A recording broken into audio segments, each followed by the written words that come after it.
ओम तव कथामृतं तप्तजीवनं कविभिरीडितं कल्मषापहं श्रवणमंगलं श्रीमदाततं विघ्नन्ति भूताजनाः। শ্রী ভগবানের অশেষ কৃপায় আবার আমরা সমবেত হয়েছি শ্রী শ্রী রামকৃষ্ণ কথামৃত থেকে পাঠ এবং আলোচনার জন্য। আজ আমরা পড়ছি শ্রীরামকৃষ্ণ মিশন আশ্রম মনসারী কেন্দ্রের বদান্যতায় তাদের এই পাঠচক্রে। আজকের দিনটি 3 দিক দিয়ে খুব শুভ দিন হিসেবে যদি ধরা হয়, আজ শ্রীরামকৃষ্ণদেবের জন্মদিন।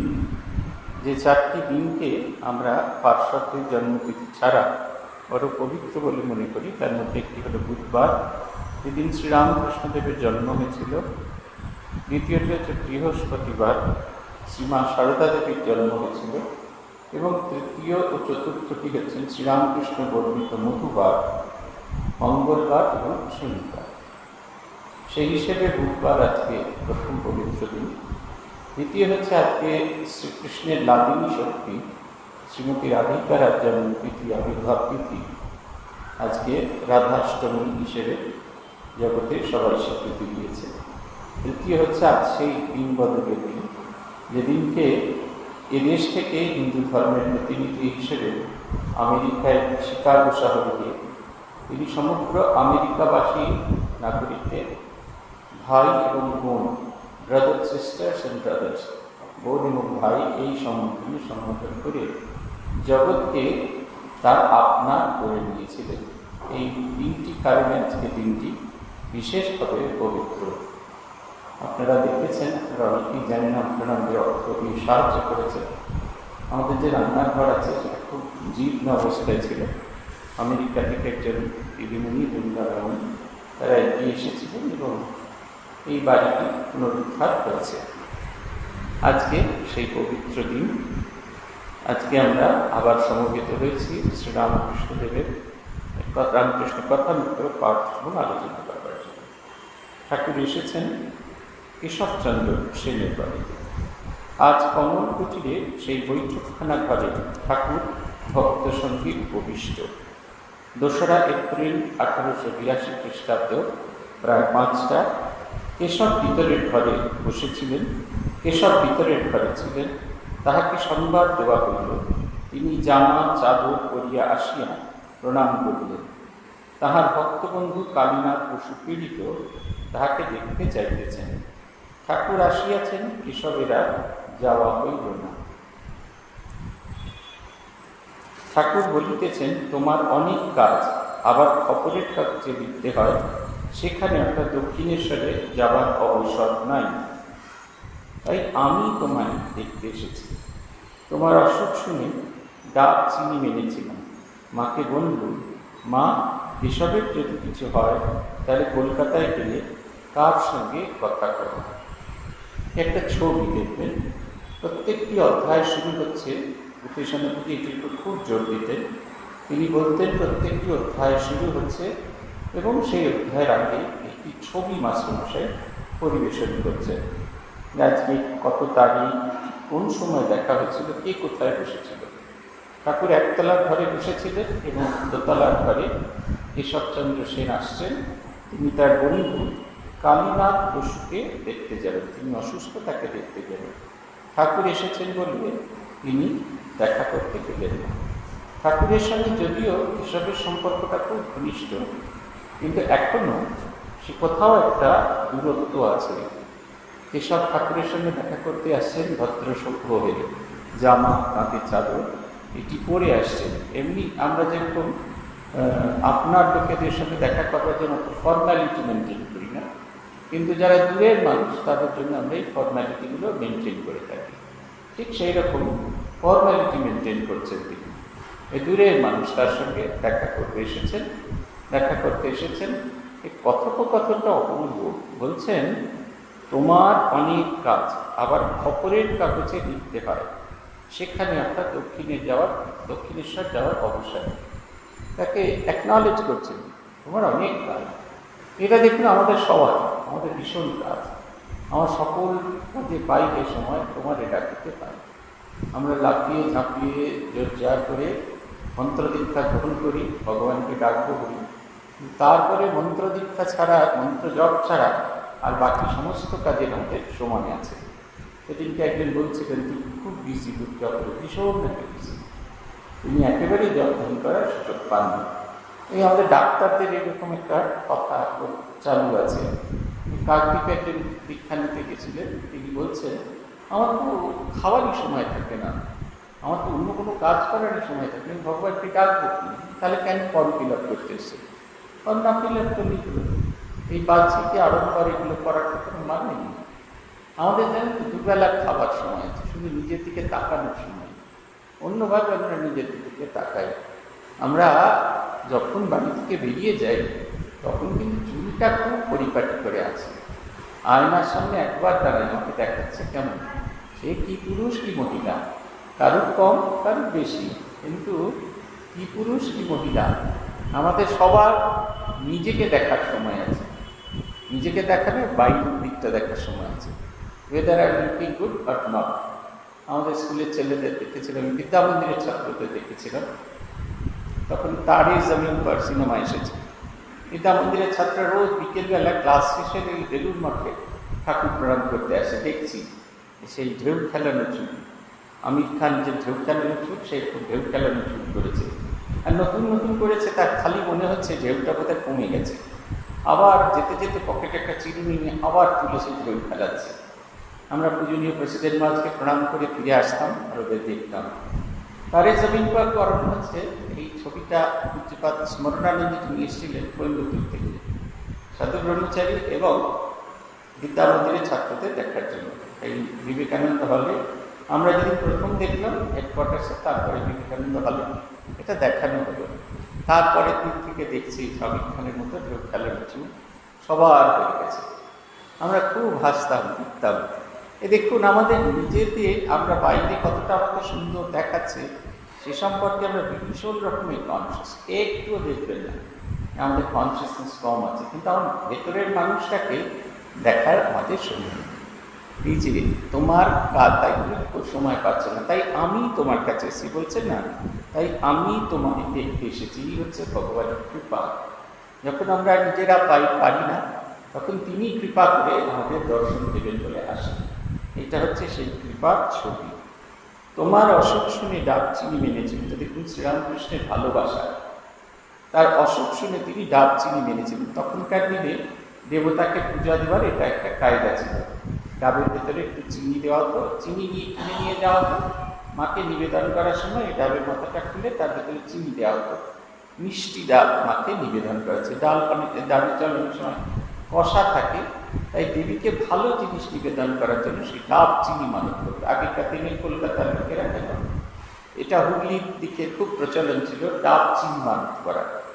এই সন্দেশ টন্দেশ তো পাওয়া যেত না, তাই দেবীকে মিষ্টি ডাব নিবেদন করা হতো।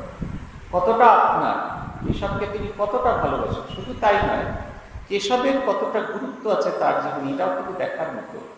আমরা শ্রীরামকে আগের দিনে আমি বলেছিলাম, এইখানে যখন এটা আপলোড হলো একজন ভদ্রমহিলা খুব কটু মন্তব্য করলেন, আপনি ঠাকুরকে পাগল বলছেন। আমি পাগল বলতে চাইনি, আমি বলছি তখনকার মানুষরা কীরকমভাবে ভাবে। তিনি লিখেছেন, আপনারা সাধুরা যদি শ্রীরামকৃষ্ণ পাগল বলেন তাহলে জগতের বাকি লোকেরা তো পাগল করবে, শোনবারই সময় নেই।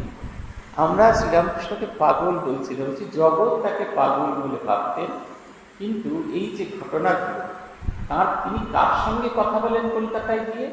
কেশবচন্দ্র সেন। কেশবচন্দ্র সেন যদি না থাকে তাহলে তার কথা বলার দোষ আর নেই। তার স্ট্যান্ডার্ডটা মাপুন, তিনি কীরকম স্তরের মানুষ ছিলেন। আমরা যে ফিল্ম দেখি, টিভি দেখি, আধখানা আধ পাগল হয়ে থাকেন, আমরা ভাবি নাথিং গুড ফর নাথিং, একটা স্ট্যান্ডার্ডটা ভাবুন। তিনি বলছেন মাকে বলুন কেশবের কিছু হলে কলকাতায় গিয়ে কার সঙ্গে কথা বলবো। দেখুন শ্রীরামকৃষ্ণ তার নিজের সঙ্গে কথা বলার জন্য সবচেয়ে স্ট্যান্ডার্ড লোক মনে করছেন কেশবচন্দ্র সেন, ব্রাহ্মণিকা, যার বক্তৃতা শোনার জন্য কুইন ভিক্টোরিয়া তিনি অপেক্ষা করে থাকেন। তাই বুঝতে পারছেন তার স্তরটা কোথায়। কেশব তার ভাষা বোঝেন, কেশব তার শব্দ বোঝেন। এই যে আমাদের একটা ধারণা হচ্ছে লেখাপড়া না জানলেই মানুষের ভিতরে কোনো ডিগনিটি থাকে না, তার ভিতরে কোনো এডুকেশন থাকে না, শিক্ষা থাকে না, এই ব্যাপারটাকে সম্পূর্ণ বৃথা করে দিয়েছে, নালিফাই করে দিয়েছেন। বলছেন, শ্রীযুক্ত প্রতাপাদি ব্রাহ্মভক্তদের সহিত শ্রীরামকৃষ্ণ অনেক কথা কহিতেছেন। কাছে মাস্টার বসিয়াছেন দেখিয়া তিনি কেশবকে বলিতেছেন, ইনি কেন অর্থাৎ তোকার দক্ষিণেশ্বরে যান, জিজ্ঞাসা করো তোগা। এত ইনি বলেন মাঘ ছেলের উপর মন নাই।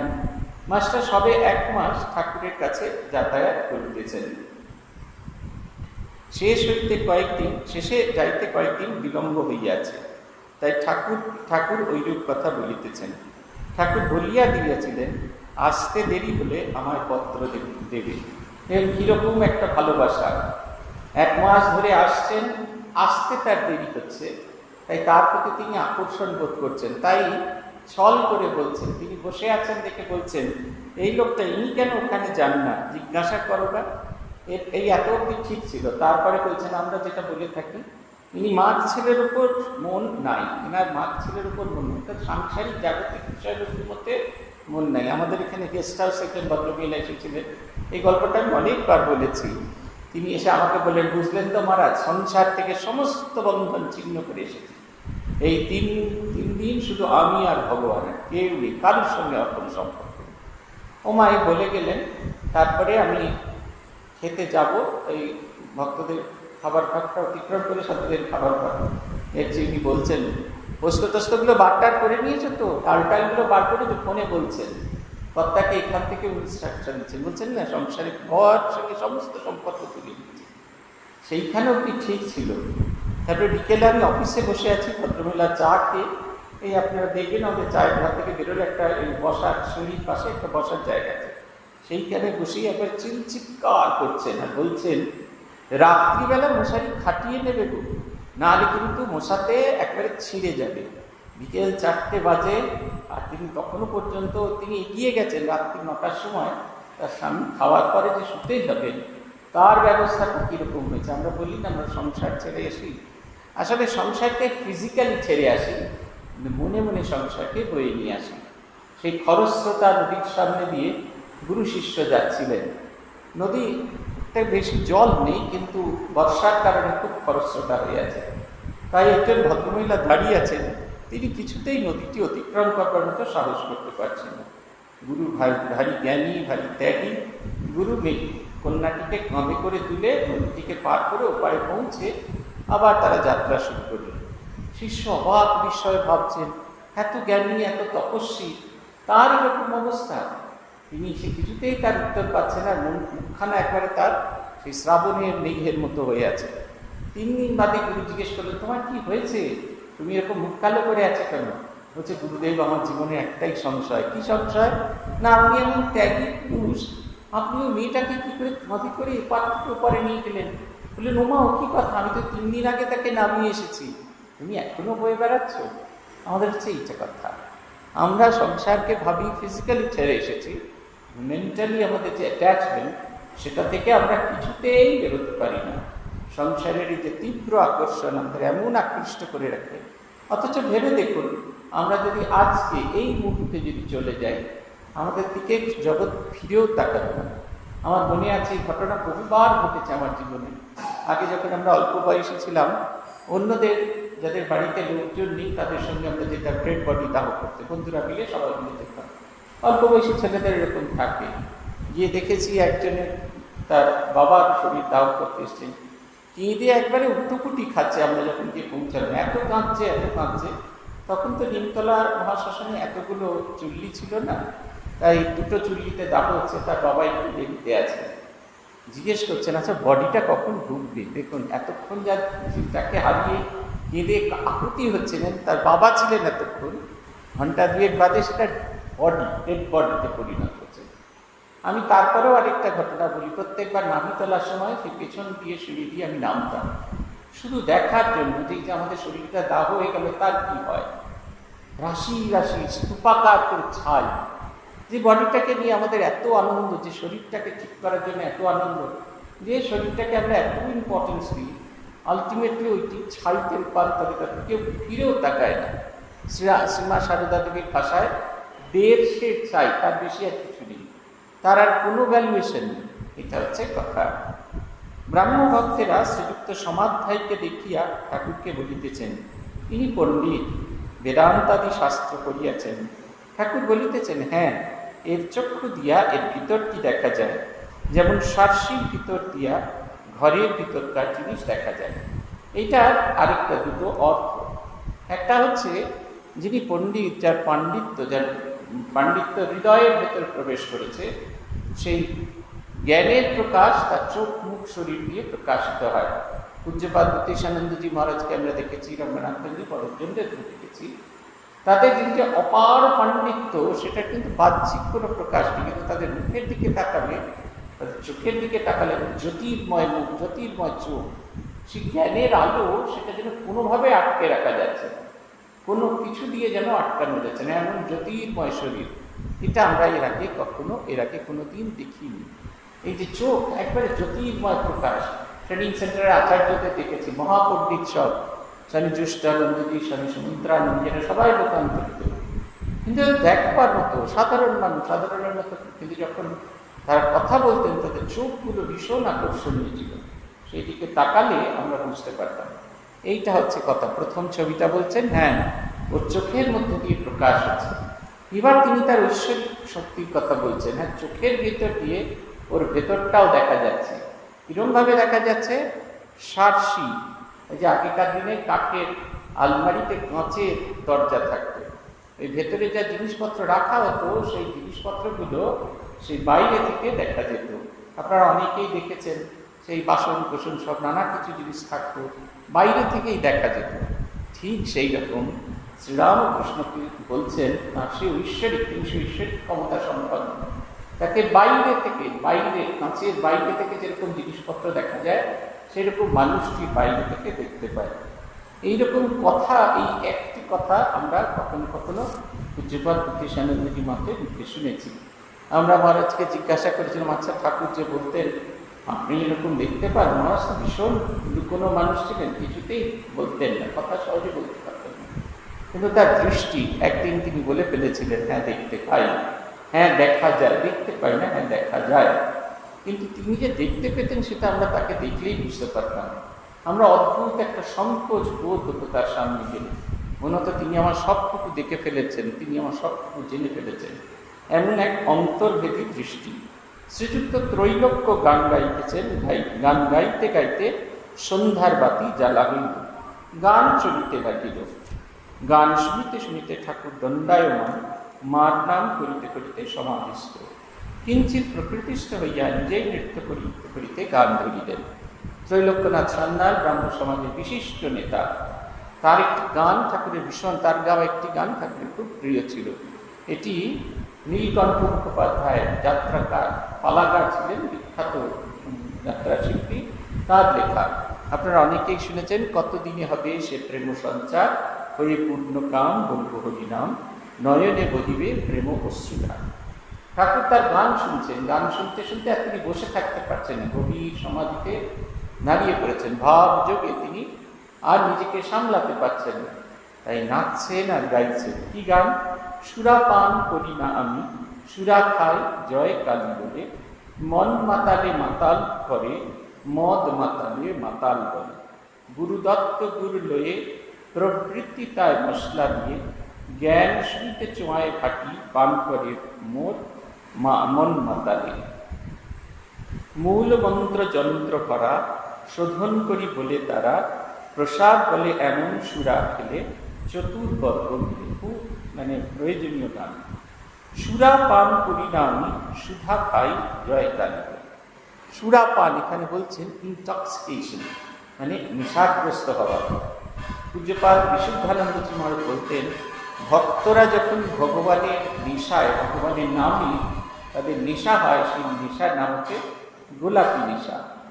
জগৎটাকে, যেমন কেউ মদ খেলে জগৎটাকে তাদের মিথ্যা বলে বোধ হয়, সে তার একটা অন্য রাজত্বে থাকে, সেই যেন অন্য রাজত্বে। প্রেমেশ মা লিখছেন, প্রেমের ওপারে কোথা কুন্দে শশী তপনের নাহি পরবেশ, তব হাসি রাশি কিরণ বরসী, উজলে সে খায় চারু বিবায়।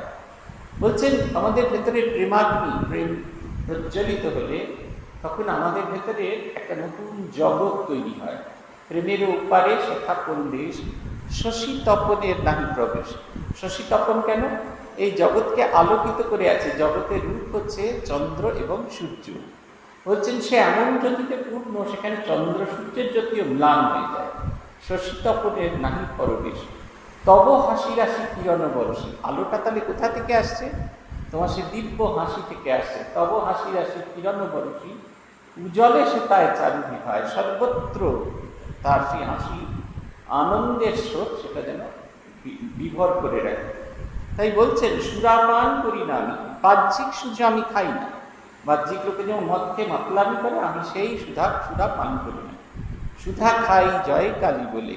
জয় কালী ভগবানের নাম নেওয়া মাত্র আমার ভিতরে ভগবানের প্রতি ভালোবাসার একটা ইনটক্সিকেশন হয়। মন মাতালে মাতাল করে, মদ মাতালে মাতাল বলে। আমরা যখন জাগতিক মদ খাই লোকে তখন আমাদের মাতাল বলে, লোকটা মাতাল, মদ খেয়ে করে বেহেড হয়ে গেছে। কিন্তু মন যখন মাতাল করে তখন সেই মাতলামির একটা অদ্ভুত ব্যাপার হয়। কিরকম? বলছে গুরুদত্ত গুড় লয়ে প্রবৃত্তিটায় মশলা দিয়ে জ্ঞান সুরিতে চোয়ায় ভাটি পান করে মোর মন মাতালে। গুরু যে মন্ত্র দেন, আমাদের যে মন্ত্র সাধন ভজন করবার জন্য দেন, তাকে সেইটা দিয়ে যখন আমরা ভগবানকে পাওয়ার আমাদের প্রবৃত্তি জাগে, ভগবানকে পাওয়ার আমাদের ইচ্ছা জাগে, সেই ইচ্ছাটা যখন আমাদের জাগে তখন আমরা সেই মন্ত্রকে নিয়ে সাধন করতে পারি। জ্ঞান সুরিতে চোয়ায় ভাটি। জ্ঞান সুরিতে চোয়ায় ভাটি কেন? বস্তু নিত্য বস্তু বিচার করতে বলা হচ্ছে। যখন আমরা ভগবানকে চিন্তা করি, ভগবানকে ভাবি, তখন দেখবেন এই বিচারটা আসে। কোন জিনিসটা আমার সঙ্গে যাবে, কোন জিনিসটাই জগতেই ফেলে চলে যেতে হবে, ওভারওয়েটের জন্য কোন কোন জিনিস আমাকে ফেলে চলে যেতে হবে, তখনই বোধটা আসে। তখন আমাদের বিবেক বৈরাগ্য জাগতে থাকে। বলছেন জ্ঞান সুরিতে ছোঁয়ায় ভাটি পান করে মোর মন মাতালে। এবং সেই ভাবটা যখন আমার ভেতরে আসে তখন আমার মন মাতাল হয়ে ওঠে।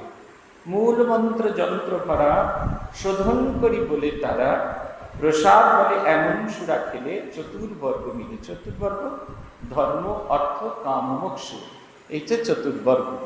আমরা এটিকে চাই। অনেক সময় এটার একটা অন্যরকম ইন্টারপ্রিটেশন করা হয়।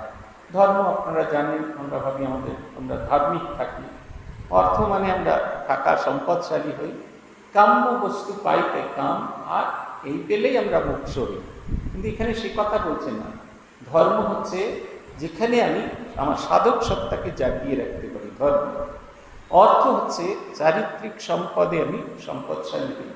ভেবে দেখুন না, আপনার যদি 1 কোটি টাকাও থাকে, আপনি যদি চরিত্রবান না হন, তাহলে কি আপনাকে মানুষ মানবেন? এই যে একটি কলেজের প্রিন্সিপাল, তাকে সাসপেন্ড করে আরেকটা কলেজের প্রিন্সিপাল করা হলো, সেখান থেকে তাকে একটা এনফোর্সমেন্ট সোসাইটি তাকে তুলে নিয়ে গেল। তারপর তিনি যখন কোর্ট থেকে বেরোচ্ছেন, কত লেখাপড়া শিখেছেন, কত জায়গা থেকে পড়াশোনা করেছেন, লোকে পায়ের জুতো খুলে তাকে পিটছে, তাকে চোর বলে তাকে ডাকছে। কি অদ্ভুত কথা! এই বিদ্যা, এই শিক্ষার কি মানে থাকলো? অর্থ থেকে তিনি কম টাকা কামিয়েছেন, কিন্তু সেই অর্থ ইনভ্যালিড হয়ে গেছে। তিনি চাইলে বেঞ্চিতে বসতে পারেন, কষ্ট হচ্ছে? আচ্ছা না, না, আপনি চাইলে বসতে পারেন। বলছেন যে মন মাতা, এইটা হচ্ছে কথা। এই 4 জিনিস, ধর্ম, অর্থ, কাম, মোক্ষ। এই অর্থ মানে হচ্ছে চরিত্রিক সম্পদ, চারিত্রিক সম্পদ। কাম মানে কাম্য বস্তু, ঈশ্বরকে চাই। এবং এই 3টি যখন মিলে যায় তখন মুক্তি প্রাপ্ত, মোক্ষ প্রাপ্তি হই আমরা। তাই বলছেন যে প্রসাদ বলে এমন সুরা খেলে চতুর্বর্গ মিলে। যখন আমাদের এই গড ইনটক্সিকেশন, ভগবানকে পাওয়ার জন্য ভগবত নেশা জাগে। শ্রীযুক্ত কেশবকে ঠাকুর স্নেহপূর্ণ নয়নে দেখিতেছেন। এই ছবিটা দেখলেই বুঝতে পারবেন তার স্নেহ কিরকমভাবে তিনি দেখেন। যেন কত আপনার লোক, আর যেন ভয় করিতেছেন এইসব পাছে অন্য কারণ, অর্থাৎ সংসারের ভয়। তাদের দিকে তাকিয়ে আবার গান গাইতেছেন। কথা বলতে ডরাই, না বললেও ডরাই, মনে সন্দেহ হয় পাছে তোমার গানে হারাই। ঠাকুরের যারা খুব প্রিয় তাদের প্রতি ঠাকুর গানটি প্রকাশ করেছেন, গানটি গেয়েছেন। এটা শুধুমাত্র কেশবচন্দ্র সেনের জন্য গান নয়, তিনি নরেন্দ্রনাথ দত্তের জন্য গেয়েছিলেন। নরেন দত্তকে সম্পর্কে বলতে গিয়ে তিনি গানটি গেয়েছেন, কথা বলতে ডরাই, না বললেও ডরাই। কথা কেন? আমরা অনেক সময় যারা আমাদের প্রিয়জন তাদের কল্যাণকারী কথা বলতে পারি। কেন বলতে পারি না? যদি বিগড়ে যায়, আমাকে আর না মানি। আমাদের এখানে একটি ব্রহ্মচারী এসেছিল, আমার খুব অনুরাগী, এখনো আছেন সঙ্গে।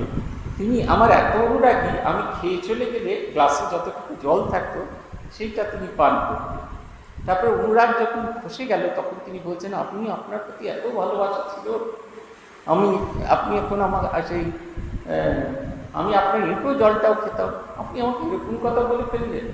আমাদের ক্ষেত্রে এই ভয়টা হতে থাকে। আমার তো ভীষণ ভয় হয়, কাউকে ভালো কথা বলতে ভীষণ ভয় করে, কিন্তু আমি বলে ফেলি, আমার তো বদনাম আছে খুব। তো সেই আমাদের মনে হয় কথা বলতে ডরাই, না বললেও ডরাই। যখন ইনডিসিপ্লিন হয়ে যায় তখন মানুষটাকে বকতে হয়, বকাঝকা করতে হয়, কারণ সেটা আরও কিছুর জন্য, তার কল্যাণের জন্য। এই একটা একটা একটা করে ইনডিসিপ্লিন হতে হতে ঠাকুর বলছেন কলমবাড়া রাস্তা। কলমবাড়া রাস্তা মানে স্লোপিং র্যাম্প। র্যাম্পে যেমন উপরের দিকটা উঁচু থাকে, নিচের দিকটা নিচু থাকে। ওই ওপর থেকে যখন আমরা একবার নামতে শুরু করি আর থামায় যায় না। শঙ্করাচার্যের বিবেক চূড়ামণিতে কেন্দুগোলকের একটা উদাহরণ দেওয়া আছে। বলছেন কেন্দুগোলক কাপড়ের বল, কাপড়ের বল নিয়ে ছেলেরা খেলছে, সিঁড়িতে প্রথম সিঁড়িতে পড়েছে, বলটাকে পড়া মাত্র ধরে ফেলেছে। দ্বিতীয় সিঁড়িতে পড়েছে, তখনও বলটাকে ধরতে পেরেছে। তৃতীয় সিঁড়িতেও পড়লে বলটাকে ধরা যায়, কিন্তু চতুর্থ সিঁড়িতে পড়লে আর সে বল ধরা যায়। সে ক্রমাগত তার অবনমন হতে থাকে, অবনমন হতে থাকে। আমরা যখন প্রথম প্রথম ইনডিসিপ্লিন হই তখন আমরা ভাবি খুব ভালো কাজ করেছি, কিন্তু আর জগৎ যদি আমাদের সাবধান না করে, আমরা যদি সেই কল্যাণ পথে নামতে থাকি, তাহলে কিন্তু আর কিছু নেই। একটা সময় হবে আমি নিজেও আর পুরনো রাস্তায় ফিরে আসতে পারছি না, নিজেরাও আর পুরনো পথে ফিরে আসতে পারছি না। এটা একেবারে ধ্রুব সত্য, আমরা মানি আর না মানি। তাই বলছেন প্রিয়জনকে কথা বলতে ডরাই, না বললেও ডরাই। বলতে ডরাই, আবার মনে হচ্ছে যদি না বলি তার তো অকল্যাণ হবে। বলছেন মনে সন্দেহ হয়, পাছে তোমার ধানে হারাই হারাই। ভালো কথা বলে পাছে তুমি যদি আমাকে তেলে চলে যাও, তাই আমি আমার ভিতরে ইয়ে হয়। বলছেন আমি জানি যে মন্ত্র দিলাম করে সেই মন্ত্র। দেখুন, এক মন্ত্র শব্দের দুটো ভাগ, মন তোর সিওর, মাইন্ড তোমার, আরেকটা হচ্ছে মন্তর মানে মন্ত্র। এখন মন তোর, যে মন্ত্রে বিপদেতে তরি তরাই। বলছেন আমরা জানি যে মন্ত্র দিলাম করে সেই মন্ত্র, এখন মন্ত্র অর্থাৎ সব ত্যাগ করে ভগবানকে ডাকো, তিনিই সত্য আর সব বিদ্যা, তাকে না ভালো লাভ করলে কিছুই হলো না। এই হচ্ছে মহামন্ত্র। মহামন্ত্র কেন বলছেন? আমি জানি তোমার এই মন্ত্র, আর আমি যে মন্ত্র জানি, দুটো জিনিসের ফারাক। একটা হচ্ছে মনটা তোমার, তুমি কখনো এখানে রাখবে, ভালো জিনিস রাখবে, খারাপ জিনিস রাখবে, সেটা তোমার ব্যাপার। আমি জানি যে ঈশ্বরকে চিন্তা করলে সব এগুলো ছাড়তে হয়, সব ছাড়লে তবে তাকে পাওয়া যায়। এইটা জানি বলেই এখন তোমার কাছে একটা অপশন, তুমি এটা মানতেও পারো, নাও মানতে পারো। যদি তুমি মানো তাহলে এইটি হচ্ছে পথ, মন্ত্র, এটি হচ্ছে পথ। এই পথ দিয়ে এগিয়ে যাও। পূজ্যপাদ বীরেশ্বরানন্দজি মহারাজ চিন্তানায়ক বিবেকানন্দ গ্রন্থের ভূমিকা লিখতে গিয়ে বলছেন শ্রীরামকৃষ্ণের কথা এগুলো যেন মন্ত্র। মন্ত্র কেন? হচ্ছে মনানা ত্রায়তে এই মন্ত্র, যা চিন্তা করলে আমরা জগতের এই যে ত্রিতাপ থেকে রক্ষা পাই। ত্রিতাপ কি? আধ্যাত্মিক, আদিভৌতিক, আদিদৈবিক। আমরা সাধন ভজন করতে যাচ্ছি, তাতে যে বাধা এসে উপস্থিত হয়। আমরা ভগবানের কাছে যেতে চাইছি, ঝড় জল বৃষ্টি তুফান আমাদের সেই পথে যেতে আটকাচ্ছে। আমরা উঠে বসে জপ ধ্যান করতে চাইছি, কিন্তু শরীরে পিঠে শির দ্বারা ভীষণ কষ্ট হচ্ছে, আমি উঠে বসতে পারছি না। ভগবানের যখন আমরা চিন্তা করি তখন এগুলি ধীরে ধীরে ধীরে ধীরে চলে যায়। মননাত্রায়তে এই মন্ত্র, যা চিন্তা করলে, যাকে চিন্তা করলে, যাকে মনন করলে আমরা এই সংসারের যে ত্রিবিধ বন্ধন, তাপ কষ্ট, তার থেকে পেরিয়ে যেতে পারি। তাই বলছেন আমি জানি যে মন্ত্র, সেই এখন মন্ত্র, যে মন্ত্রে বিপদেতে তরিতর। এখন it's your up to you. আমি জানি তোমার মন ছড়িয়ে আছে, আর আমি জানি নিজে সাধন ভজন করে ভগবানকে পাওয়ার একমাত্র উপায় হচ্ছে সাধন ভজন। এবার তুমি কিভাবে তাকে গ্রহণ করবে সেটি হচ্ছে কথা। আবার উপবেশন করিয়া ভক্তদের সঙ্গে কথা কইতেছেন। এই যে দেখুন, এই মুহূর্তে ভাব সমাধিতে মগ্ন হচ্ছেন, আবার এই মুহূর্তে সাধারণ ভাব নিচ্ছেন। এটা হচ্ছে শ্রীরামকৃষ্ণের কাছে শেখা। যখন যে ভাবটা ডুবে যাচ্ছে তখন সেটাই সত্য, আর বাকি জগৎটা লিটারালি মিথ্যা হয়ে গেছে। একেবারে তাতে একেবারে ডুবে আছেন, এই ভাবেতে একদম ডুবে আছেন। এর বাইরে আর যে কোনো জগৎ আছে সেটাকে কোনো রকমভাবে স্বীকার করছেন। আবার যখন সাধারণ মানুষের মতো আচরণ করছেন তখন তার মতো স্বাভাবিক মানুষের খুঁজে পাওয়া যাচ্ছে। আমরা সবসময় একটা আমাদের ভেতরে একটা কমপ্লেক্স তৈরি হয়। আমরা যদি সাধন ভজন করতে, যদি ভগবানকে ডাকি, তাহলে আমরা একটা অন্যরকম নেলা খেপা একটা রূপ রাখবো। স্মার্টনেস বা সাধারণ জীবন আমরা কখনোই জাগর করতে পারি না। এটা হচ্ছে কথা। এই ছবিগুলো আমাদের মনে রাখা দরকার। তাহারা জল খাওয়াইবার জন্য উদ্যোগ হইতেছে। ঠাকুরের এইটা দারুণ। Without eating eating is cheating. যখনই কোনো একসঙ্গে সমবেত হবে তারপরে কিছু খেতে হবে। যদি খেতে দেওয়া না হয় তাহলে সেটা সম্পূর্ণভাবে সেই মিটিংটি কার্যকর হল না, সেই মিলনটি কার্যকর হল না। হলঘরের এক পাশে একটি ব্রাহ্মভক্ত পিয়ানো বাজাইতেছেন। শ্রীরামকৃষ্ণ সহাস্য বদন বালকের নয় পিয়ানোর কাছে গিয়া দাঁড়াইয়া দেখেছে। কি সুন্দর ছবি! একটা আধবুড়ো মানুষ, সে একেবারে পিয়ানোর কাছে সে কখনো দেখেনি। এরকম বাচ্চা ছেলে যে জিনিসটা কখনো দেখেনি, এখন অবাক বিস্ময় সেই জিনিসটির প্রতি একদিকে তাকিয়ে থাকে। শ্রীরামকৃষ্ণের অবস্থাও ঠিক সেই রকম। তাই বলছেন, একটু পরে অন্তঃপুরে তাহাকে লইয়া যাওয়া হইল, জল খাইবেন আর মেয়েরাও প্রণাম করবেন। ঠাকুর শ্রীরামকৃষ্ণের জলসেবা হইল। এইবার তিনি গাড়িতে উঠিলেন। ব্রাহ্মভক্তেরা সকলেই গাড়ির কাছে দাঁড়াইয়া আছেন। কমল কুটির হইতে গাড়ি দক্ষিণেশ্বর মন্দিরাভিমুখে যাত্রা করল। দেখুন, আমরা শ্রীরামকৃষ্ণকে সাধারণ মানুষ বলে মনে করে থাকি, কিন্তু সে সময় যারা ব্রাহ্ম সমাজে যাতায়াত করতেন, তারা সমাজের ক্রিম, সেরা মানুষজন, তারা শ্রীরামকৃষ্ণদেব গাড়িতে উঠবেন বলে গাড়ির পাশে এসে দাঁড়িয়েছেন। আমরা আজকে একটা নতুন অধ্যায় শুরু করব। কলকাতায় শ্রী ঈশ্বরচন্দ্র বিদ্যাসাগরের সঙ্গে শ্রীরামকৃষ্ণের মিলন। প্রথম পরিচ্ছেদ, বিদ্যাসাগরের বাটি। আজ শনিবার 21শে শ্রাবণে কৃষ্ণা ষষ্ঠী তিথি, 5ই অগস্ট 1882 খ্রিস্টাব্দ। বেলা 4টে বাজবে, এইরকম সময় ঠাকুর আসছেন দক্ষিণেশ্বর থেকে। ঠাকুর শ্রীরামকৃষ্ণ কলকাতার রাজপথ দিয়া ঠিকা গাড়ি করিয়া বাদুর বাগানের দিকে আসিতেছেন। সঙ্গে ভবনা, হাজরা ও মাস্টার। বিদ্যাসাগরের বাড়ি যাবেন। বিদ্যাসাগরের বাড়িটি হলো, আপনারা যারা আমার স্ট্রিটে আসছেন, শ্যামবাজার থেকে বেরিয়ে ওই লোয়ার সার্কুলার রোড দিয়ে এসে সুকিয়া স্ট্রিট হয়ে বাদুর বাগানে আসছে। আমার স্ট্রিটে এখন ওইখানে আছে যেখানে আগে রাজা রামমোহন রায়ের বাড়ি ছিল, এখনও সেই বাড়িটা আছে, কিন্তু বাড়িটা কমপ্লিটলি রিনোভেট করে এখন রামমোহন কলেজ, সিটি কলেজের মর্নিং ব্রাঞ্চ, যেখানে মেয়েরা পড়াশোনা করে, সেই রামমোহন কলেজকে সরকার থেকে ওই বাড়িটি দেওয়া হয়েছে। সেইখানে তাদের পঠন পাঠন গবেষণা সব চলে। আমাদের কি বেশ বলে, রাজা রামমোহন রায়ের বাড়ির আর কোনো রকমই এক্সিবিট কিছু নেই, সবই হারিয়ে গেছে। আমি ছেলেবেলা থেকে দেখেছি সেই বাড়ি। ওপরে একটা ঘড়ি লাগানো ছিল। একদিন সকালে গিয়ে দেখলাম, ওখানে ঋষিকেশ পার্কে হাঁটতে গিয়ে দেখলাম ঘড়িটিকেও খুলে নিয়ে চলে গেছে। এমনি করে করে আমাদের ছেলেবেলা থেকে বড় হওয়া অবধি আমরা দেখেছি একটু একটু করে খড়খড়ি, লোহার শিক, সেইগুলো প্রত্যক্ত বাড়ি। তারপরে পাথরের সিঁড়ি ছিল, তাতে মেহগিনি কাঠের সেই রেলিং ছিল, সেগুলোর একটু একটু অংশ করে খোলা শুরু হলো। একটা সময় মার্বেলের যে মেঝে ছিল, দুষ্কৃতীরা সেই মার্বেলের মেঝে একটু একটু করে খুলে আমরা গিয়ে দেখতাম। খানিকটা অংশে মার্বেল আছে, খানিকটা অংশে মেঝে খুঁড়ে ফেলা আছে। সেই সময় কলকাতায় খুব ড্রাগের প্রবণতা ছিল, সারা বাড়ি জুড়ে ড্রাগের একটা থাকতো।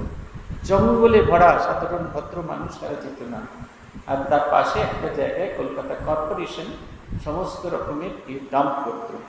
আমরা কৃতজ্ঞ বুদ্ধদেব ভট্টাচার্যের কাছে, তিনি এই বাড়িটি অধিগ্রহণ করে বাড়িটি সম্পূর্ণ সংস্কার করে, এই দুটি বাড়ি, একটা হচ্ছে বিদ্যাসাগরের বাড়ি আর একটা হচ্ছে রাজা রামমোহন রায়ের বাড়ি, এই দুটি বাড়িকে সংস্কার করে একটি কলেজকে তুলে দিয়েছেন, অপরটি ঈশ্বরচন্দ্র বিদ্যাসাগর স্মৃতি কমিটি আছে, তাদের হাতে তুলে দিয়েছেন। বাড়িটি এখন সেই পুরনো বাড়ির চেহারাতেই এসেছে, সেই ঘরটি আছে, সেই বিখ্যাত ঘরটি আছে যেখানে ঠাকুরের সঙ্গে শ্রীরামকৃষ্ণ এই ঈশ্বরচন্দ্র বিদ্যাসাগরের দেখা হয়েছে। দোতলার ওপর ঘরটি। আমাদের একবার সংসার শ্রীরামকৃষ্ণ সেবা মন্দির যে আছে গৌরদাসের সংস্থা, সেইখানে একটা ভক্ত সম্মেলন ছিল এই বাড়ির প্রাঙ্গণে। তখনই ভেতরে যাওয়ার সৌভাগ্য হয়েছিল। ঠাকুর আসছেন লোয়ার সার্কুলার রোড, শ্যামবাজার তালা থেকে এসে শ্যামবাজার দিয়ে লোয়ার সার্কুলার রোড দিয়ে এসে সায়েন্স কলেজের আগের যে মোড়টা বাদুর বাগান সেইখান দিয়ে ঢুকে আমার স্ট্রিট ধরে, তারপরে এখন যে আমার স্ট্রিট থানা আছে তার পাশ দিয়ে যে রাস্তা সেইটা দিয়ে ঘুরে ওই কলেজের এই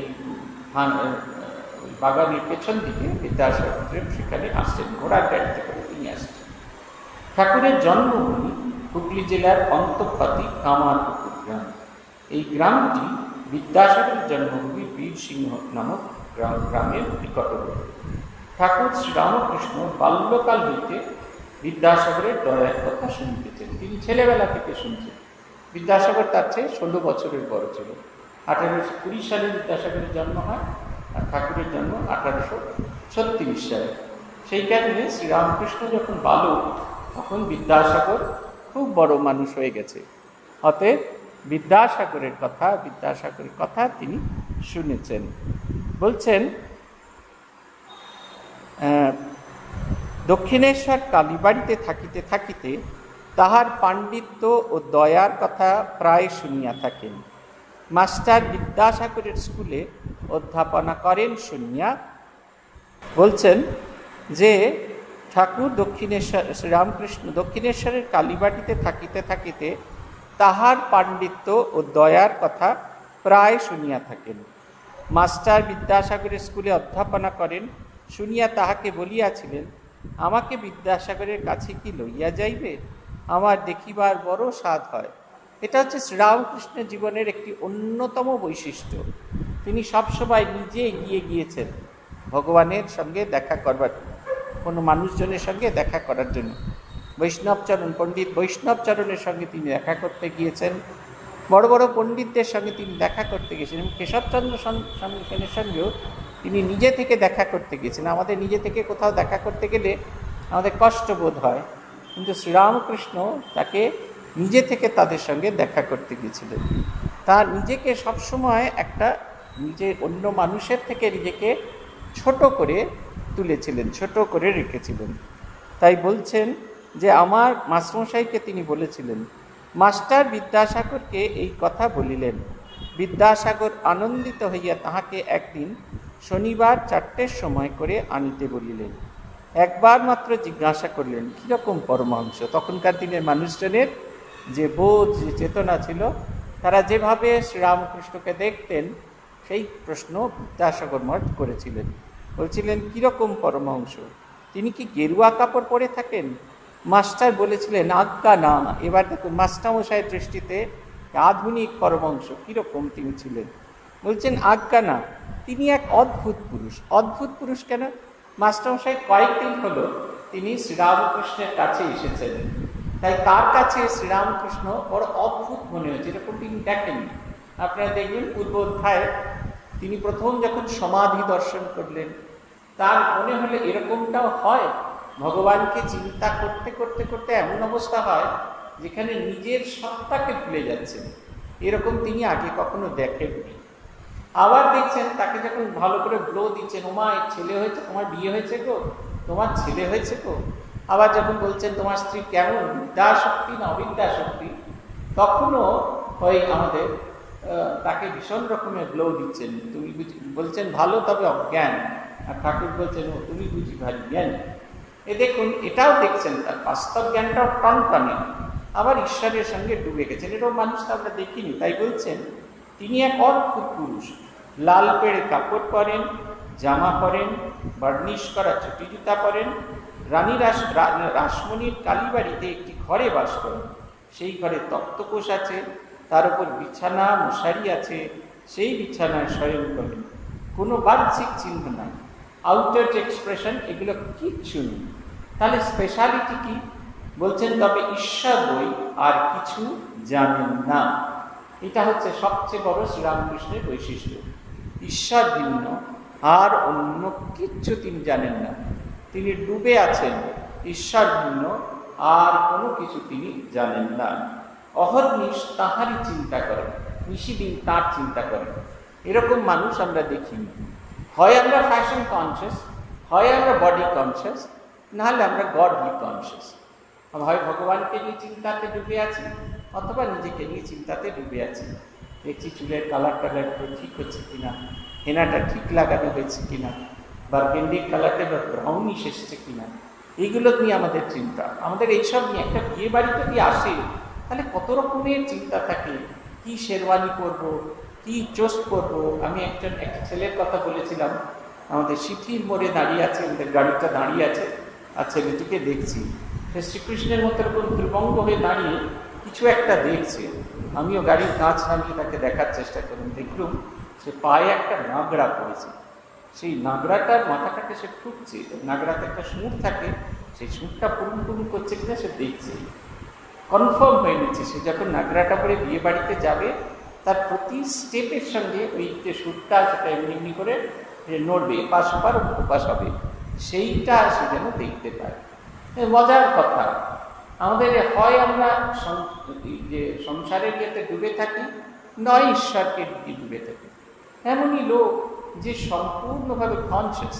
আমাদের রামচন্দ্র দত্ত শুনেছিলেন পরমহংসদেব আসবেন, পরমহংসদেবের সঙ্গে দেখা করতে গেলেন। তিনি, মনমোহন মিত্র, আরেকজন গেছিলেন, তিনজন মিলে গেছিলেন।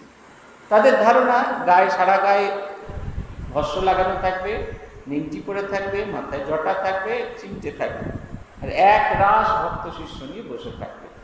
দক্ষিণেশ্বরের ঘরের দরজা বন্ধ আছে, ওই পশ্চিমের দরজা দিয়ে তারা টোকা মারা মাত্র দরজা খুলে গেল, যেন ওই টোকাটার তিনি অপেক্ষা করেন। খোলা মাত্র রামচন্দ্র দত্ত দেখলেন অপূর্ব সুন্দর এক পুরুষ দাঁড়িয়ে আছেন। টিকালো নাক, চওড়া কপাল, টানা টানা চোখ, চোখ যেখানে শেষ হচ্ছে সেখানে কান শুরু হয়েছে, পাতলা পাতলা ঠোঁট, উজ্জ্বল চিবুক, মরালির মতো গ্রীবা, বিরাট বড় বক্ষ, হাত দুটি লম্বা, পা দুটি বড় বড়, সাদা লাল পেড়ে কাপড় পরে আছেন, ওপরের অংশটা খালি, তাই কাছাটা দিয়ে তার কাঁধে ফেলা হয়েছে। এবং অদ্ভুত তার হাসি। সে দেখার পরে তিনি একজন হাত জোর করে প্রণাম করলেন, ঠাকুর তাকে নিচু হয়ে প্রণাম করলেন। তারপরে দুজনের হাত ধরে তাদের টেনে নিয়ে এসে ছোট খাটনিতে বসে বসালেন। এত সহজে, কত সহজে তিনি জোগাড় হইলেন, অর্থাৎ পরমহংস সম্পর্কে আমাদের ধারণা। তাই বলছেন তিনি এক অদ্ভুত পুরুষ। লাল পেড়ে কাপড় পরেন, জামা পরেন, বার্নিশ করা জুতো পরেন, রানী রাসমণির কালীর বাড়ির একটি ঘরে থাকেন। সেখানে তক্তপোষ পাতা আছে, মেডিটেশন না, বিছানা আছে, সব কিছু আছে, মশারিও আছে। দেখুন, সেই বিছানায় শয়ন করেন, কোনো বাহ্যিক চিহ্ন নাই।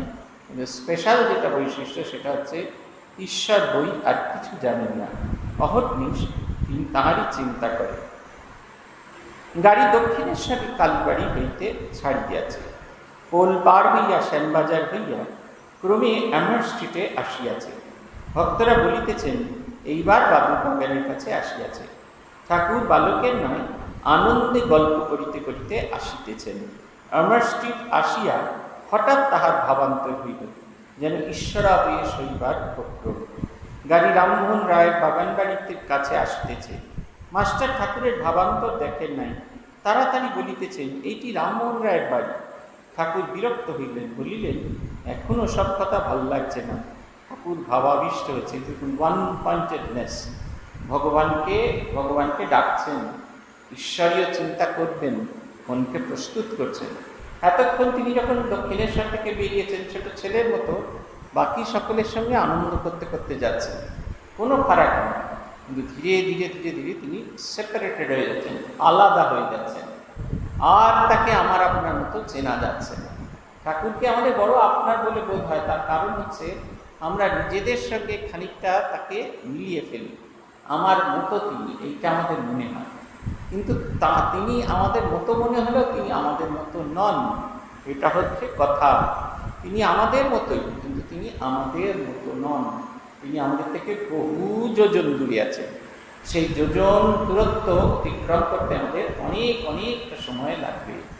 তিনি ক্রমাগত ভাবস্থ হয়ে যাচ্ছেন। ঠাকুর যখন তীর্থে গিয়েছেন, যখন গল্পে আছে, ঘটনায় আছে, যে ঠাকুর যেদিন যে দেবতার কাছে যেতেন আগে থেকেই ভাবস্থ হয়ে যেতেন, তার সেই বাহ্য জ্ঞান শূন্য কঠিন কাঠের মতো চেহারাটাকে কোনো রকমে তুলে শিবিকার মধ্যে ঢুকিয়ে তাকে পাহারা দিয়ে নিয়ে যাওয়া হতো।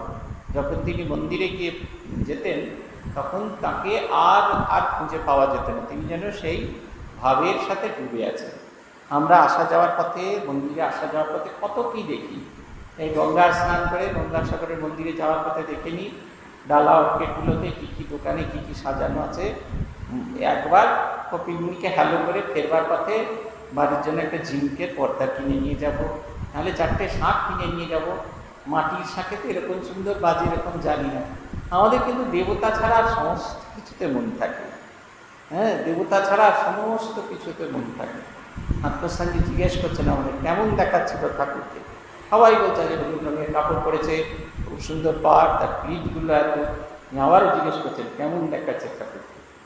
এই যে ঠাকুর রামকৃষ্ণকেই দেখছি, এই যে দেখুন একটু একটু করে ভাঁজ, সেটা কাপড় নয়, কিচ্ছু নয়, তো তার ভাবটি দেখছি। অপূর্ব তার হাসি, অপূর্ব তার দৃষ্টি, সেটা দেখলে আমাদের এই জাগতিক কী কাপড় পরে আছেন, কী অলঙ্কার পরে আছেন, কী ফুলের মালা পরেছেন, এগুলো সব মেটেরিয়াল হয়ে যায়, একেবারে অপ্রয়োজনীয় হয়ে যায়। আমাদের দৃষ্টিকে যত সেই অর্জুনের পাখি দেখার মতো, পাখির চোখ দেখার মতো যত আমরা দেখব তত এখানে হবে। বিদ্যাসাগরের বাটির সম্মুখে গাড়ি দাঁড়াইল। গৃহটি দ্বিতল, ইংরেজ পছন্দ, ইংলিশ প্যাটার্নে তৈরি বাড়িটি। জায়গার মাঝখানে বাটি, চতুর্দিকে প্রাচীর। ঠিক বাড়িটা বাগানের মাঝখানে, চারদিকে পাঁচিল আছে এবং বাগানও আছে, এখনো আছে। বাড়িটির পশ্চিম ধারে সদর দরজা ও ফটক, ফটকটি দ্বারের দক্ষিণ দিকে। পশ্চিমের প্রাচীর ও দ্বিতল গৃহের মধ্যবর্তী স্থানে মাঝে মাঝে পুষ্পবৃক্ষ। এটা পুরোনো দিনের স্টাইলে যে বাড়িটা ছিল, এখন ঠিক ওইভাবে নেই। এই বাড়ি যাওয়ার পথে একটা রাস্তা আছে, ইটের তৈরি একটা রাস্তা আছে। এই রাস্তার দুপাশে ক্রোটন গাছ এবং নানা ফুলের গাছ ছিল। যেরকম পাঁচিল ঘিরে গাছ আছে হয় ঠিক সেই রকম। আবার এই যে রাস্তাটা যে যাচ্ছে, রাস্তার দুপাশে ফুলের গাছ ছিল। উপরে পশ্চিমের নিচের ঘর হইয়া সিঁড়ি দিয়া উপরে উঠিতে হয়। উপরে বিদ্যাসাগর থাকেন। সিঁড়ি দিয়া উঠিয়াই উত্তরে যে একটি কামরা, তাহার পূর্ব দিকে হলঘর। হলের দক্ষিণ পূর্বে ঘরে বিদ্যাসাগর শয়নগণ। ঠিক দক্ষিণে আরেকটি কামরা আছে।